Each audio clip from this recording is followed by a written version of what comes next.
so I had to stop early. This one's roughly going to be about 30 minutes or so. We're going to be going over some of the stuff from 2025, projects I was on, things I got to do, and areas where I might be of the best support for you if you have a project coming up and you're looking for someone to help either in production, producing, or if it's just a little bit of support here and there. This first project would be Sleeping Beauty. I got to work with a really, really cool executive producer, and I got to be the producer, sound, video, all in one person for them. For the capture of the video, I even got a chance to go on to the stage, which was unbelievable. We'll get into that later after you see everything. But first and foremost, I'd like to show you the Sleeping Beauty one. This one was great. Treyana is amazing. So here we go. This one's going to be roughly about 10 minutes, so enjoy and watch.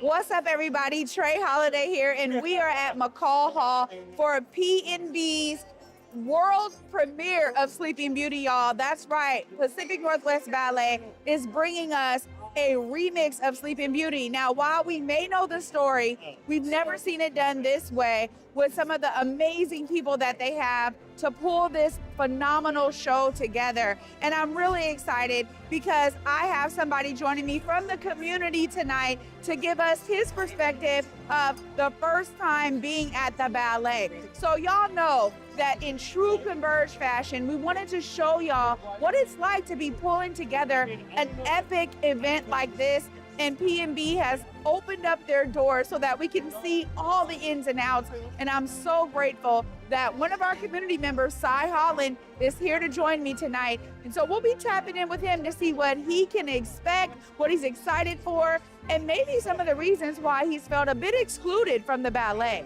You know, for me, y'all, it's all about opening up these doors so that you know that the ballet, the opera, the theater, it is here for you. So I'm excited. You can tell energy is high. The expectations are buzzing because we have had some phenomenal people involved in the music, the choreography, the costume design, the set design.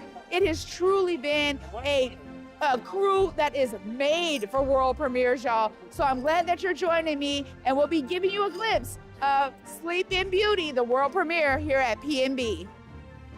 All right, y'all, we got Cy Holland joining me tonight. Cy, this is your first time at the ballet. Yeah, tell me a bit about what you're kind of looking forward to. To be honest with you, I have no expectations. I've never been to a ballet. I don't know what to look forward to. I'm enjoying the fact that it's a lot of beautiful people coming in here, very vibrant colors all over the place. But I'm like, I know what I think a ballet is supposed to be, but now I'm going to find out what it actually is.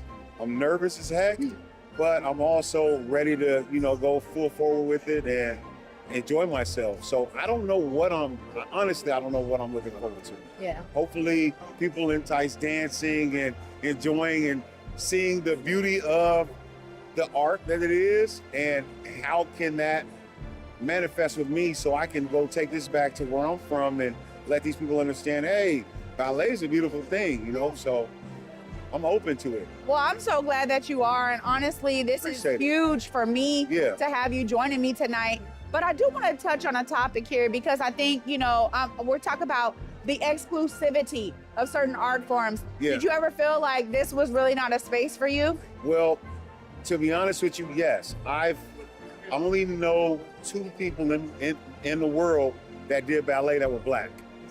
Men. I don't know any black women that ever did ballet. I don't know any. Sweetness, which is Walter Payton, and then a friend, Brian of mine, that he did ballet back in North Carolina. So that's the only thing I know about ballet. I know it's a beautiful art form, but as far as black people concerned, who? No. So I hope some black people are in here. Are there? Yeah. Oh, well, yeah, that's going to blow me away. I'm really looking forward to that because the spaces that we're afforded the opportunity to be involved in, we really make beautiful stuff.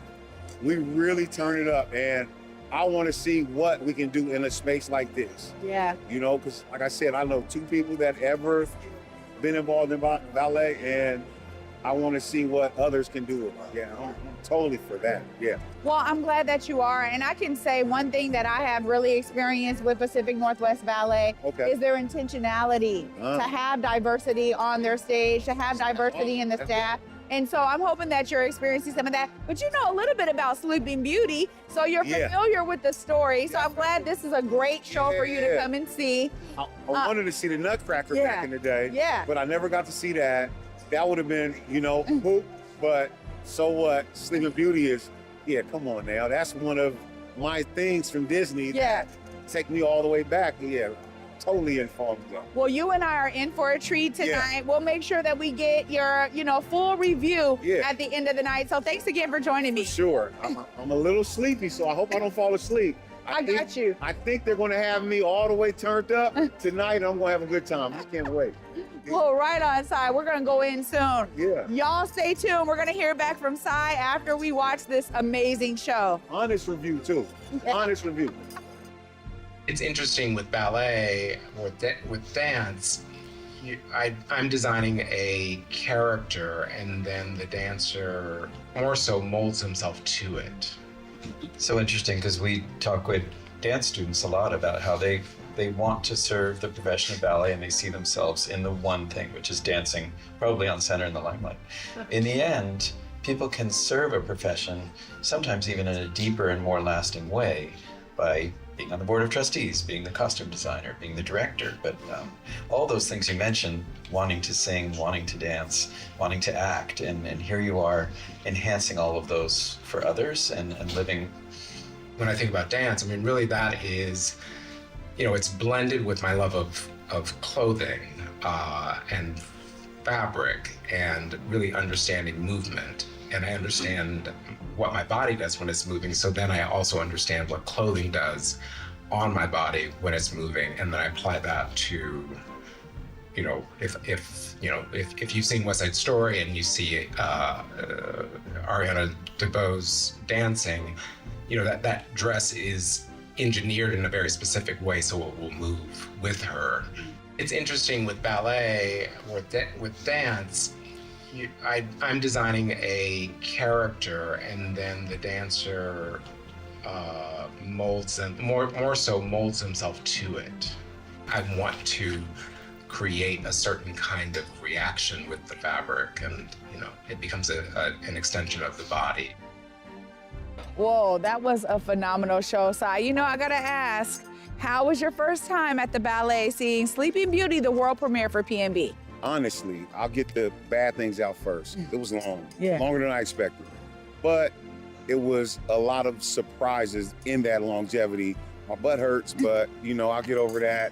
I really was enjoying seeing all of the stuff that was going on, everything from one side to the other, trying to keep up with it. It's a lot. Yeah, it was a lot. And you telling me that I needed that book to get me through would have been important for us both. So I was, catching up to it. I needed more. I needed more as far as just me understanding what was going on. Because nobody says anything. I really enjoyed the orchestra.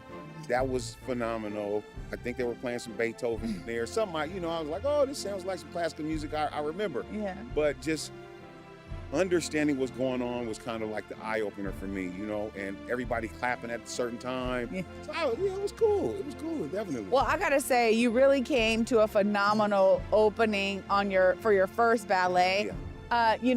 I was talking about the influence of the monarch butterflies, and you could see it in the costumes so clearly. Monarchs? Monarch butterflies. So you were having some wow moments when you saw all of the fairies on their tips of their toes, like on point, they call it. You gasped. Yeah, yeah. Seeing a ballerina in actual action, I mean, you see it in a movie or something for a couple minutes, but if you see it and they're just, what's the pirouette for just the whole thing and they're on their toes, I was just in such disbelief. I wanted to see more of the men do it because, I have a kindred spirit. I'm like, oh, your toes must be hurting too, dude, But it was so phenomenal to see all these people just on their toes, dancing, jumping, dropping back down to their toe. And then when they kick the leg up and they hold it, I was like, what is going that on? just blew me away. I'm like, you guys aren't falling, no shaking, no nothing.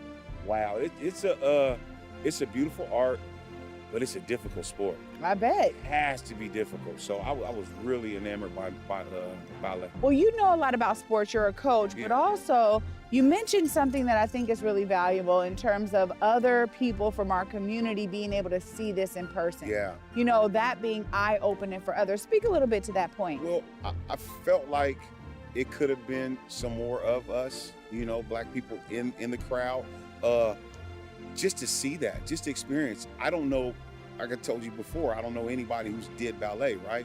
So I definitely don't know anybody who's even been to seeing it. Yeah. Except maybe the Nutcracker. That's like the go-to. But why not? Why can't we be in these type of spaces where it's it's really posh, it's people that are dressed really nice, having a good time, champagne's flowing, it's celebratory, and you're seeing a great show. Yeah. We'd love to be in that. And then next thing you know, it'll be more people on stage. It was great seeing a lot of black people on stage. I didn't expect that at all neither.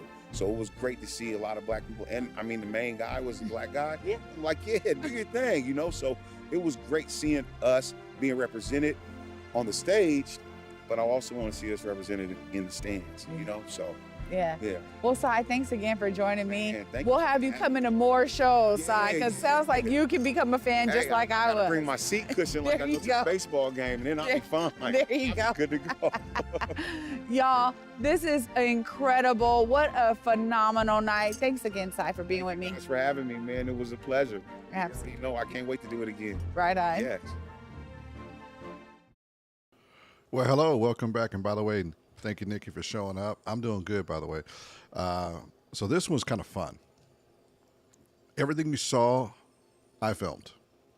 From the dancers, from the ballet itself, the sound that you were hearing in the background, that was the music that was on stage, was also recorded into my FX30 so that we could have that as an option.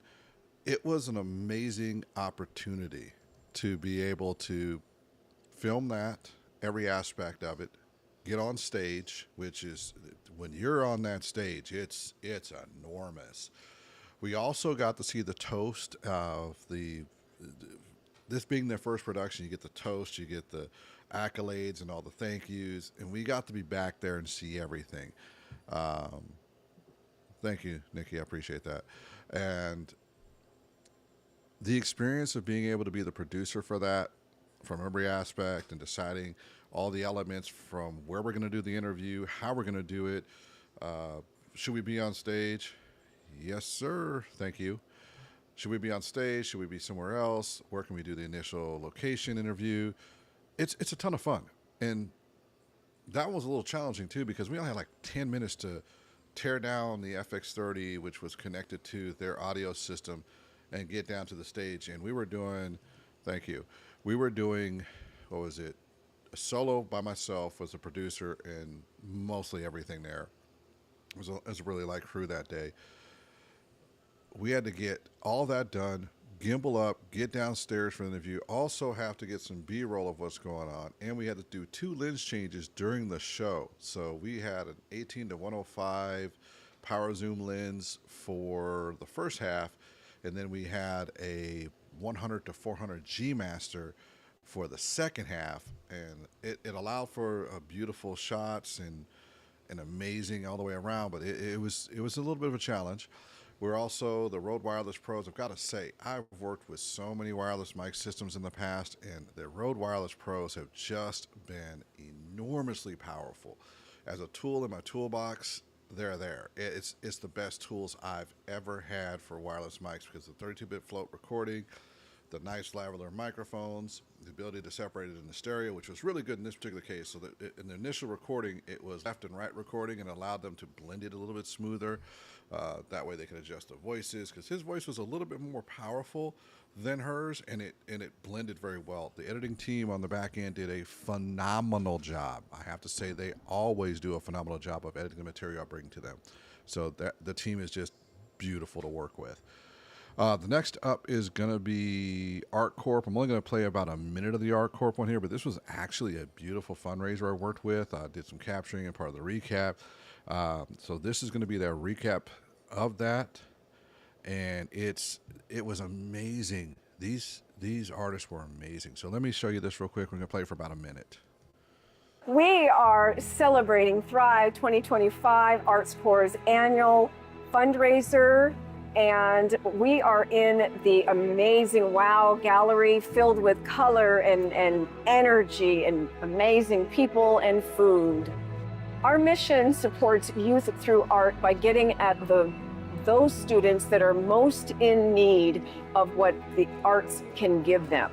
So critical thinking skills, decision making, problem solving are all integrated into our programming. We do after school programming, arts integration, as well as teen art internships, which are paid. Our students absolutely unfold to be the best human beings that they can be through going through our programs. Tonight is the Thrive fundraiser. We just got done with an amazing and immaculate event. I'm so happy to work for Arts Corps. We are getting and garnering fundraising money for our youth. Arts Corps is about making sure that youth have no barriers to arts education. And so tonight, we're raising money for that. Art, singing, music, crafts, everything. All right, I cut that a little bit shorter than the rest because it's just a recap video that I want to let them have more power with than me displaying it here. But I wanted to show what we can do with the recap videos. That was amazing. The WOW Museum, if you haven't been there, it's in downtown Seattle. You need to go to it. It's an amazing museum. The people that run it are phenomenal. If you ever want to do an intimate event that is just feeling like you're at home, but still have the ability to be a large event at the same time, it's the best venue I see in Seattle for that. It's an amazing place to go. It's phenomenal to work with, and the people there are genuinely about the community of Seattle, so it's just phenomenal. Couple things that was me there. So all the video content you see, that is me solo. All of the sound is by me and all the lighting. And we were in a kind of a tight spot to work in the first place. So normally I wouldn't have somebody that's so close to the art and the rest, but sometimes you got to work with what you got to work with. So you got to make it work out in a very positive way. And, you know, we can handle almost any challenges with our teams and our experts because, you know, you've got a large event going on. You've got people in multiple rooms. You got someone dancing in another room, doing performances in another room, showing off art in another room. And you want to be able to still provide what they need in visual storytelling as a result afterwards. And that's one of the things that's important when you're a visual storyteller and when you are the arbiter of telling their story. And remember, it's their story, it's not yours. So you've got to somehow get that whole event, get everything, get the energy, get it all in one spot. And that's very, very important. So remember that whenever you're doing any of this type of work, that we've got to always be about them and always be about their vision. Now, next on our list here is Wanawar. This, I'll let them speak for themselves. This is such a great experience, such a privilege to see this type of art and where it is in Seattle. Unbelievable. So this is going to be about 4 minutes, so enjoy. Hey everybody, Deontay Damper here, and I'm here at the opening reception of STG Presents, the gallery featuring the one and only Wanawari. This is an amazing space where they have Wanawari's art exhibit here in the Paramount Theater. Come check it out. This is the opening reception for the gallery with Wanawari. The gallery is a space that is here in the Paramount Bar that we partner with galleries, community spaces that are making an impact in the community, in the area, and certainly Wanawari is one of those spaces. So we're here to celebrate the artists, the art, and really put focus on Wanawari in our community. So this partnership with Wanawari and STG I think is huge. I think that we've broken a barrier in a way that's not traditionally broken. And I say that because it's hard for artists to kind of get into places and spaces like this. But I think the approach that we've taken in terms of investing in us first, increasing our own value and showing people what we think we're worth and know what we're worth, showing the direct impact that we're having in the community has garnered a lot of attention that normally wouldn't have been received had we just went knocking on people's doors. The reason that Wanawari is special, they're more than just art in the space. They're community service. They're servicing areas and communities have that need and want that in their spaces. It's an organization that also values and has strong values similar to what STG has. We consider ourselves the People's Theater, and they're out there in the community doing also the work. It's a partnership where we want to highlight what is happening in our home, in our area, and the incredible artists that are right here in our backyard. So the artwork will be in the Paramount, in the gallery space for a year. So everyone who's coming to the Paramount, to Broadway shows, to concerts, to dance, you'll get a chance to view this artwork, and they can also purchase the artwork that they see on the walls. You go directly with the artist, STG, the Paramount, we're not taking a commission or a cut of that. All of the artwork purchases go directly to the artist. Coming in here and seeing the other artists and their work and hearing more about the context and the intention behind their work is humbling to be in this space with it. As a Black artist, I feel like we create for our community. I wouldn't make the work that I was making if it wasn't for the desire to talk to us. Like, I want my work to speak to us. It's not for any other demographic, even though I think they should be able to identify with it and the human aspect of it. But I want to tell a Black story, like with the pride and the love that I have for Blackness to Black people who have that same pride and love. So like getting the support from the community that I'm talking to is indescribable. It's nothing like that. My grandfather passed before my grandmother, and for the last 5 years of his life, his grandchildren who essentially took care of him. One of the last things that he said to us before he went was his only wish is for his children and his grandchildren to get together and figure out what was going to happen with these properties. And that stuck with us. We fought tooth and nail for years against internal and external powers in order to maintain these properties. We figured out a pathway and a formula that worked, and we're now seeing the desired result. We've achieved that. I mean, we had an amazing time tonight. DJ Topspin, good food, and the amazing Wanawari art exhibit right here in the Paramount Theater. You can't get any better than that. So grateful for STG, so grateful for Wanawari, and so grateful for everyone who showed up tonight. I gotta go. I gotta get my groove on. Have a good night. So first and foremost, I got to thank Nikki for the compliment about editing, but I've got to say right up front, it's the editing team. It's not me. I can edit all those the same way, but most importantly, it's a teamwork thing. We have one of the best teams for editing where I can focus fully and solely on capturing the best footage and hitting the shot list, hitting what I've got to do to make this vision come to life. It's very important. And last year, especially in 2025, was a community year for me. So I've been in the world of doing AV and photography for almost a decade. And a lot of times I'm doing a lot of corporate stuff, a lot of bigger things. And I've got to say, sometimes you got to be community oriented. And I was community oriented last year, and I loved it. It was, I had a focus. I wanted to elevate it, and I got an opportunity to do it. I still did all my corporate stuff. I still did, the normal things we're doing for venture capital stuff and all the, live events there, doing like 35 of those last year and all the rest. But being able to be part of these type of projects is just an absolute amazing blessing in life to be able to do. We've got a couple more of these coming up, and one of these, I've got to say, was amazing. And it was all about the food. And we're also going to talk about one of the key things that was in both in this last video and in the video coming up. Sometimes the best tool you have for some of your video is this. So we were dealing with a day of rain. And, well, if you all know, I don't like getting my cameras wet. They can handle it, but when it's really bad rain, I just don't like doing it. But these are waterproof. So I want you to watch this video.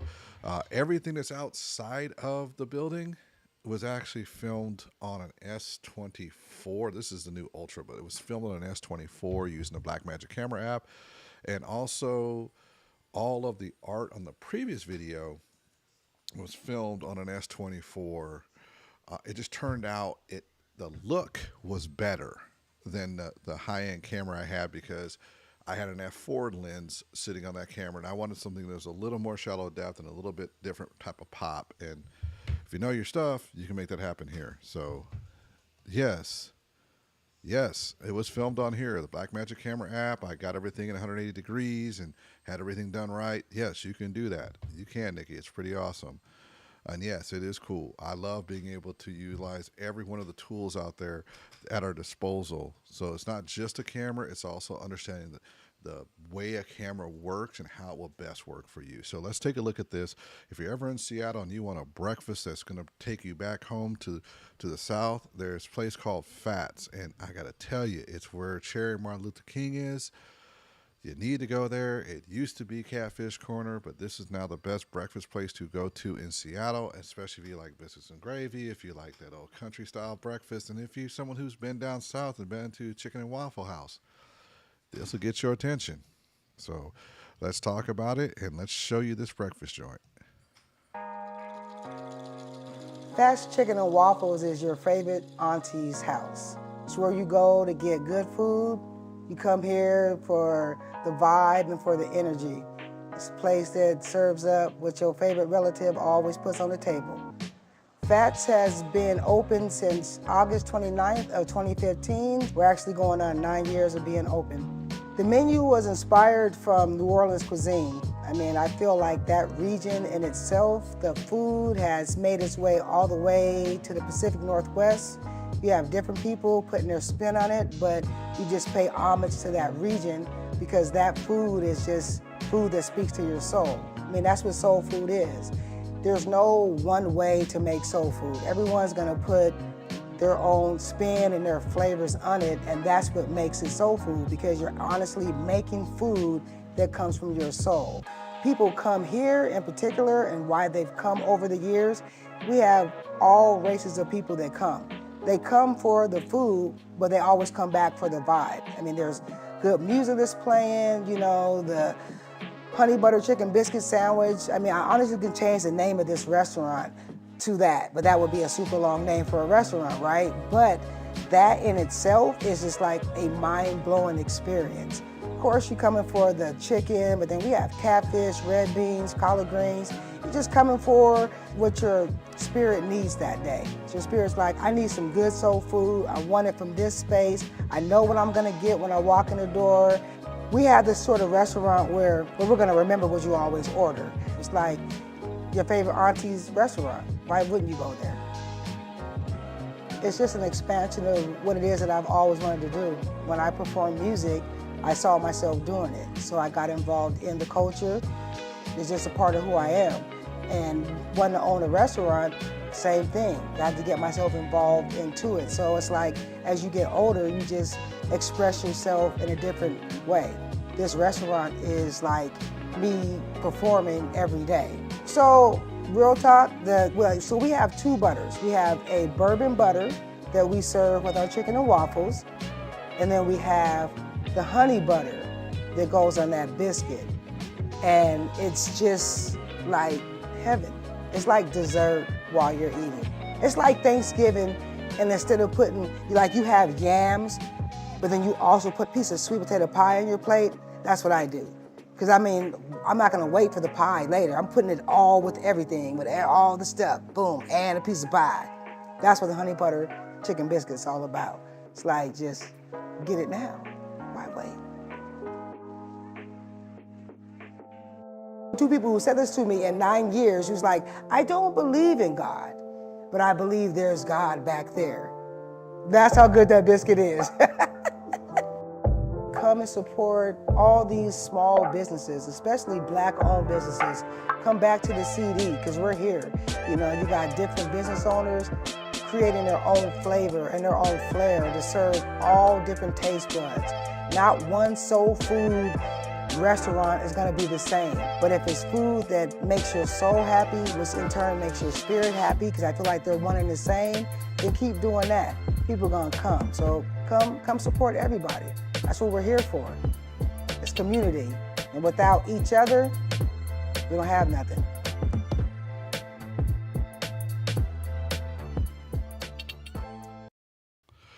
All right, so I hope you enjoyed that. That was soul food. That was good. I remember eating there that day too. That was incredible. Now I told Nikki I shot a lot of footage with a cell phone. The food footage, the one where it showed the looked like a camera or something there, that was me.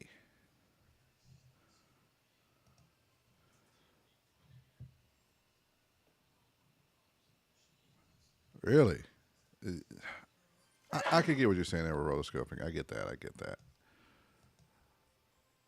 Thank you. Once again, team effort. Always a team effort. My editors did a phenomenal job. The team I worked with and our editing team did a magnificent job of turning the footage into a story. I can always capture an interview. I can sit down and do my 10 or 15 questions with them, put lights up, do all the rest of that. But unless someone behind me, yes, great team. Unless someone behind me who's editing it can put the story together, it's no good. Now, don't get me wrong, I can edit and put these stories together myself.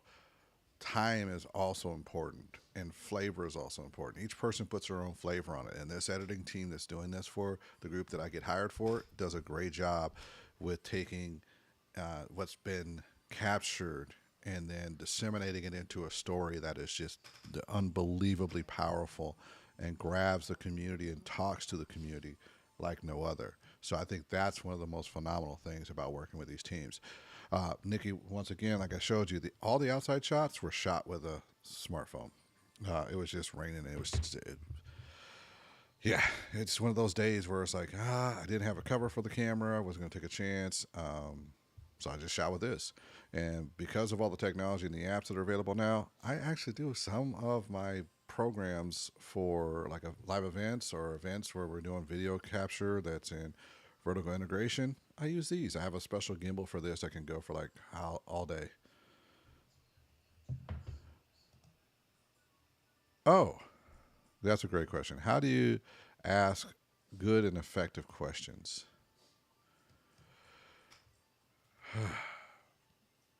It's all about them, and it's always about an open-ended question, and a lot of it is listening ahead of time. You want to sit down with them for 10 or 15 minutes and just have a conversation and do more listening than talking during that conversation to find out who they are as a person before you start the interview. And that helps you kind of guide into it. You may have a list of questions already that are given to you by an executive producer or by a team that hired you on. At the same time, you've got to be able to sometimes modify those questions to fit who they are in front of you. The other part is not talking. That pause right there I just did, they're necessary. People take time to process what you've asked them. And sometimes there's pauses in there. And instead of you trying to fill that pause while they're processing what they were going to say next, it's the hardest part of being an interviewer is just not speaking. Ask the question, allow them to continue to answer it. If they see a pause in them, a lot of times hand gestures help because you can, you want to make sure they're done talking. So if they are done, they're like, oh no, I'm done.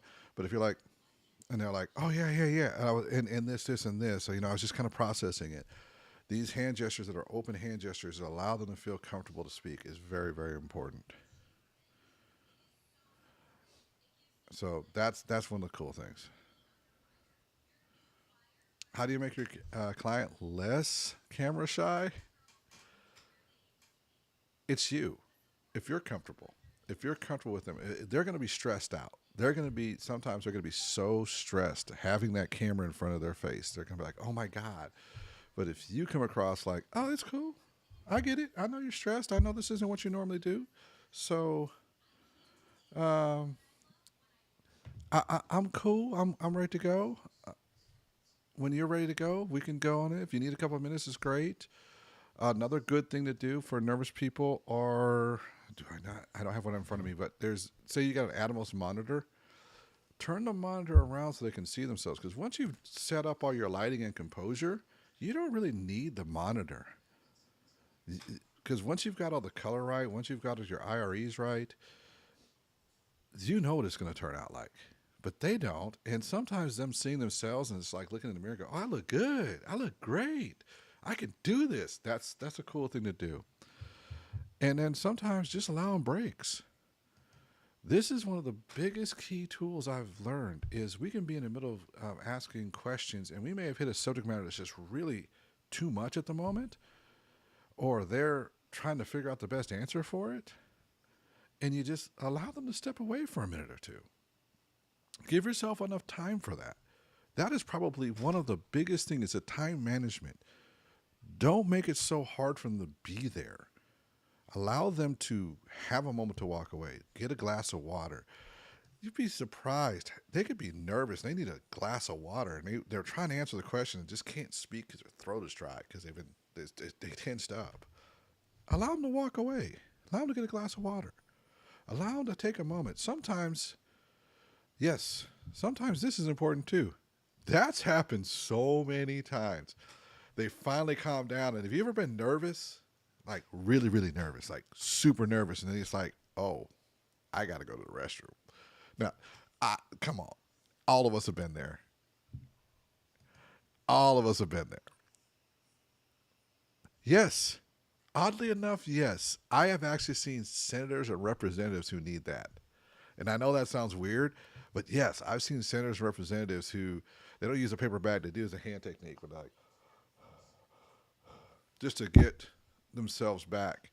And they'll just turn away and do that real quick and come back. They're people. They're just a regular person that needs to calm down. I mean, they're still going to be in front of the public. They're still going to do a great job, but it's sometimes, they're in their 7th interview. And I've been there where I've been on the red carpet. They're in their 7th interview. And I'll see them turn around and just do that real quick so they can compose themselves. And it's all worth it. Give them the time they need, because if you do, one, you get a reputation of being caring and loving for the people who are coming to do interviews with you. And it also helps, too, if you have the reputation that you're going to take the time, you're going to walk them through them, you're going to explain what's going on. That makes a big difference. Oh, one of the other things. Let's see. On the shy piece, we're back to this question again. It's the lavaliers. I went to using lavaliers versus shotgun microphones. And I use the Rode Wireless Pro ones because they are professional. So they have the lavalier clip-on mic. They fit and they go onto it properly. But they're a lavalier mic. When you have a shotgun microphone, so you have like something over your head looking at you like this, you see that. Shotgun microphones just make people nervous. Those pencil microphones that you have on somebody, I to the point now I almost refuse to use them unless it's in an environment where A, they know it's going to be there in the first place, B, they've had experience with it, and C, I still have a lavalier as a backup. And I'll ask them as we get going with the interviews, this is the shotgun microphone. It's going to be roughly about 8 to 12 inches away from your forehead and aim down towards your mouth and neck area to capture audio. Are you comfortable with that? And sometimes people are like, hell no, I don't want to see that microphone there. And I'm like, cool, works for me. I'll put a lavalier on them with the Rode Wireless Pro. It gets a 32 float recording automatically, so I can always sync if we have any disconnection with the camera for the signal. So they can always sync that later and get perfect audio. So it's with technology, it allows you to make people less nervous. You don't have to use a shotgun microphone on every interview. Learning how to use a lavalier microphone to allow someone to be less nervous, less scared, that makes a huge difference, because the less stuff you have looking at them, the more comfortable they're going to feel. And I do a 2-camera, usually a single light or a dual light setup. I rarely do a key light in the hair light. I usually try to find an environmental hair light, because when there's 3 lights on somebody, or there's a light in front and a light in back, oh, you're going to make them nervous. You gonna make them nervous, and that's not what you want to do. So those are all great questions. Now, we're about 40 minutes into the broadcast. I've got one last video, and I kind of want to do this one because it was a fun one. I started the year off with this one with one of my good friends, Deontay. And Deontay is by far one of the funnest people to be with. And then the second cam op that was with us. So the B-roll on this one is all to my boy. And he did such a great job. And I can't say enough just how important it is to have teammates who can do the extras. I mean, my boy's from New York. He does his thing. Always comes through. I got you, buddy. I got you. I'm going to hit this one up. I'm going to hit this shot up. I'm going to get this every single time. I've loved the experience of shooting with him. And Deontay is always just, let's just say the energy from him is beautiful. It's powerful. His way of conveying and telling the story about somebody and about what's going on in an environment is beautiful. So this next one here is celebrating a couple of my friends, and let's get going. Hey everybody, Deontay Damper here, and today I am on the $1 billion celebrity cruise ship. They are giving me a tour, and they're calling Seattle home for the summer. Come on. Now we're here at one of the peaceful areas on the deck. We're here in the retreat. It's for our special suite guests. And when I tell y'all, I feel so relaxed. I mean, look at this view. We have a pool in the back. And you know, I feel like relaxed. Now I'm here on the celebrity cruise ship on the magic carpet. And what's so great about this space is that it goes up and it goes down. And while it's doing that, I got a fabulous mocktail. Okay, we're here at the Grand Plaza at the heart of the ship in a stunning martini bar. There's always something exciting happening here with live music, performances, dance classes, and so much more. Oh wow, okay. I knew when I was coming to the martini bar, I was in for a treat. Did you see that? These performances were amazing. From the staff to the performances, I would be in the martini bar all day. I'm a little hungry now. I'm now here at Eaton's Restaurant, one of the specialty restaurants on the ship, and it's a venue like none other. When I say they have delicious treats and eats, look at this food right here. Come on, come eat with me. Wow. In case you haven't noticed, Eaton's Restaurant is more than just a meal. It is a specialty food journey. This food is delicious. The staff is amazing. And this is like food for the soul. Celebrity Edge is changing the future of entertainment at the sea or anywhere else for that matter. I mean, check out their amazing theater. I'm talking about shows. I am talking about an exclusive board. Come check it out. For entertainment, we have some incredible production shows, as I said, stadium-style concerts, to our Shakespeare show, which is all based on a Midsummer's Night's Dream, with our acrobats are the lead characters. We have 1920s speakeasy-style shows, along with our incredible live music program around all of our venues, such as Eden, in the club, in the Grand Plaza. We've got a brilliant youth program, so all the kids, it's very family-friendly. And then celebrity activities from axe throwing to archery to aquafits. There is so much to do. Even in Alaska, we can do games in the pool. Compared to other cruise ships, because it's a theatre in the round, you can sit in any part of the theatre and see a show completely differently. It makes you feel more connected to just the performers. The performers come out into the audience, they interact with everyone, so it is just more of a more blended audience experience. Just come and join us, come see what it's all about. Edge is a whole new experience. It's the first time being in Alaska, going up to the glaciers on a magic carpet hanging over the side with this incredible live entertainment, listening to acoustic music as you watch the waves wash by in the Eden, and this theatre just sells itself. So come see what it's all about, because you don't know what it's about until you see it. Right now, I'm in the Sea Thermal Suite. An amazing suite where you can get your spa treatment, your facial, you can get your nails done. And right now, I think I'm going to get me a little spa treatment. So I'm here now in one of the veranda rooms. Spacious, glorious from the view. I just want to relax. When I tell you I had such an amazing time today, from the magic carpet to Eden's restaurant to the theater and spa, Celebrity Cruises is where it is at. And you can be there too to get a home away from home by the sea. Go to celebritycruises.com so you can book a room and get a home away from home.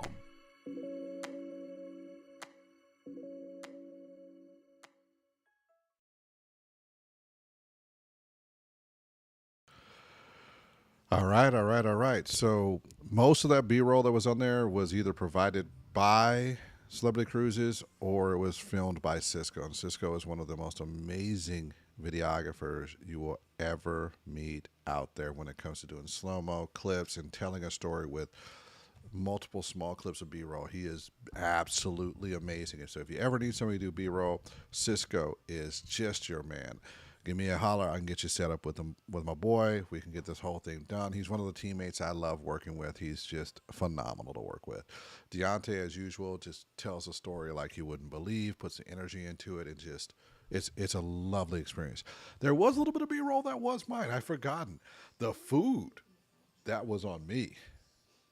The food, the B-roll for the food was me because, I was like, I want to be in the restaurant while he's up there doing the other stuff. So I'm like, yeah, I get the food. All right, so that was a really cool experience. Overall, I just wanted to say, that last year, 2025, was a year of community. And it was such a beautiful year for me to be able to be in the community, be part of the community, and work within the community to tell their stories. Alongside all of the other corporate jobs I was doing, large events I was doing, being able to be established and help the community get their story across is one of the most amazing gifts of what I get to do. And since I own the company, sometimes I give the time away for free. Sometimes I give it away for, to do projects like these. They're just so important. On top of that, these are all the projects you saw there were paid projects for who I was actually hired in to do the work with, which was fun. Now, thank you, Nikki, for the praise, but praise the team that worked with me. First and foremost, if you're in AV productions right now or in any way, shape, and form, remember your team. I mean, you could be one of those people who can do everything and anything you want. There's a couple of people out there that had great teachers who've been able to jump in and do a lot of things because of their teachers. I'm one of those, very, very lucky. Started my education in 1993. Started doing live shows in 1993, like from pre-production, post-production, multi-camera, live television style shows. And then we were also doing mini docs and mini movies. But without a team, you're not going to get accomplished, either at the pace you want to or as well as you can, because just because you have a vision doesn't mean somebody else can't look at your vision and go, oh, we could augment it, we could make it better, we could make it more powerful. And it's always a we that's more powerful than an individual. So always remember that your team is just as important as you, or more important than you, because they highlight and give you more options down the road. That's why I've said the whole time here, my team made me look good. It was lucky enough that I'm able to gather the footage, the sound, and all the rest. But if it's not put together right, if I don't have an executive producer who's picking the right locations, the right places for me to be, being a producer and director of photography doesn't mean anything. If I'm going out to the wrong locations, I'm not doing the right stuff there, you just can't get the job done. So remember, always praise the people that'll make you shine, and always shine a light back on them, because without them, you aren't as powerful as you think you are. You just happen to be there, but you really do need to be humble and remember all the people that work with you. Also, Nikki, thank you for being out here today, man. You always are showing support and throwing some comments up, and I love it. Do you have any questions on how to do interviews, how to do lighting? Because we did everything in there. We did interviews, lightings, B-roll, storytelling, shot lists. We do storyboarding of this. How those all came out that way is by doing all of those steps. So it's not a singular step, it's multiple steps. So if you have any questions, then I'd love to have those questions from you. And Nikki's always comes with good questions.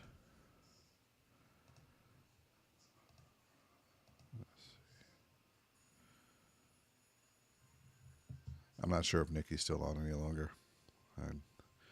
Being in the app, you can't see everything, and I'm producing this myself, so it's always fun.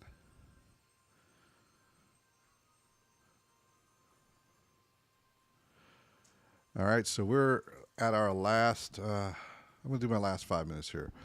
Here's the pitch to everybody. If you're looking for AV services, be it a recap video, impact video, live streaming, live to tape, archive videos, which are really important too, I'm here for you to support you. We can also handle your live events. We can handle being able to do the sound, light, video, iMag, and stage production for you, and take a load off of you to make your life easier. So yeah, definitely. I just got a couple questions in. We'll start with interviews. Any tips? Yes. Make sure you have who, what, when, where, how questions. Those are very open-ended. It allows them to speak on the subject matter a little bit longer, and there's not a definitive yes or no so that they have to prove a why behind it, which helps because in those situations when you're trying to prove your why, sometimes you're defending it. Whereas when you're talking about a what, a who, a where, and how, you're just going over the processes and how you were thinking and where those thoughts were coming from. And that's always important. Partnerships. Where do you find your clients? Partnerships. So there's sometimes when I'm reaching out, I reach out probably 1,000 times a month to different previous clients or people I've worked with in the past or something like that. So I'm always reaching out. When I reach out, I bring something to the table other than please hire me. For example, in February, there's a couple of cool holidays going on. So one of the holidays I'm talking about right now, which I think we're close to that day. Let me look it up real quick. Give me just a second. I'm going to pull up the message I've sent out. And I have a pretty large connection on LinkedIn.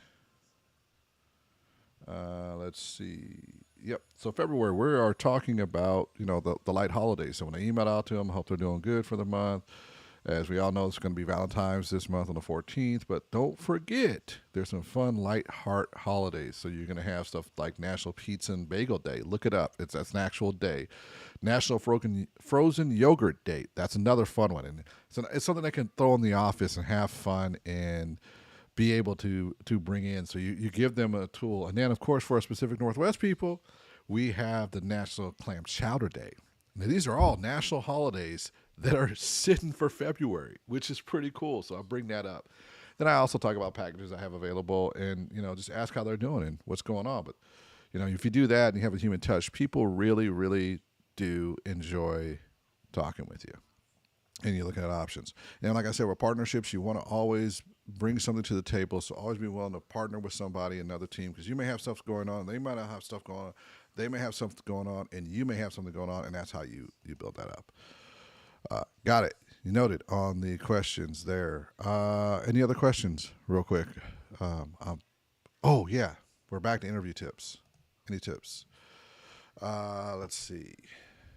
On interviews, lighting. Lighting. And one more time, lighting. If you could get anything to improve your video on the visual side, it's lighting. Get yourself a 300 to a 600 watt light with a nice light modifier, and that will set you completely apart from everybody. And you're welcome. But you're asking for tips? Those are going to be my tips. That lighting is huge. That's got to be the number one thing for the visual side of it. Have a good light. It gives you options that you would normally not have. You have a 300 watt light, that works. If you got a 300 watt light, that works. Light modifiers at that point are important. But other than that, 300 watt light, 300 to 600, you're good. I personally have two 600s and three 500s. So yeah, that's where I'm at. So I'm excessive. So I got three 300 watt lights, two 600 watt lights. I'm ordering in some tube lights for color in the background and stuff like that. But I mean, It's important. Another thing, the last tip I have for interviews, sound. Make sure you can get good sound. It if it means you have an external recorder with 32-bit float recording because you're using shotgun microphones and then have sound going back into your cameras, make sure you get great sound capture with 2 recording points for your sound, minimum. So, for example, I use the Rode Wireless Pros with the recording on all the time because I know for a fact I'm going to get a recording in the Rode Wireless Pro and I'm going to get a recording on the camera, which means I'm good. No matter what, I'm good. But you always have 2 points of recording for sound, and you always want to make sure one of those points of sound can be a perfect recording, meaning it's on the person, no signal transmission can affect how that recording is. So that could either be, an external recorder or whatever it is. You want to do that in one shape or form. Yes, safety. You always want to have safety. If you do happen to have 2 cameras, that's a plus. So a wide and a tight always helps you in interviews because if you have a corrupt wide or a corrupt tight, you still have something to work with. That way you have, once again, a backup to a backup. These are all things that are possible. And last but not least, don't worry about what camera you're using. Just make sure you use the camera that you have. That is probably one of the hardest things that's hard for people. I went out to an event. I was just capturing some B-roll and vertical integration, and they were like, I want to say something. And I went, oh, gotcha. So I put this camera with the Rode Wireless Pro connected to the bottom, and we did an interview right there, and that became one of their key pieces they use on their website right now. And they do donations for homeless, and they also do donations for those who need food. It's a human touch piece, and I just happened to have that camera with me, and I had a Rode Wireless mic with me, and it came out beautifully. So that's really some of the things you have to do. We're sitting at 3 minutes left, so thank y'all for joining. It's been about an hour. You didn't have to be here, but you were, so I appreciate you. Beyond that, let's call it a do. Let me get set up the fade to black screen. That's the only thing I didn't do on this one. I didn't set up a fade to black. That's unusual for me not to do that. We'll be fading to black here in just a minute. I just want to thank everybody for showing up. Nikki, as usual, appreciate you being here. You are actually number one. I'm not the number one here. You are. You always showing up. Appreciate you. Beyond that, everyone have a magnificent day. It looks like we're going to have a gorgeous sunny rest of the day here in the Pacific Northwest, at least in the Seattle area. So I'm most likely going to try to get a walk with my wife and get out and have a great day. So I'll catch y'all later. Peace.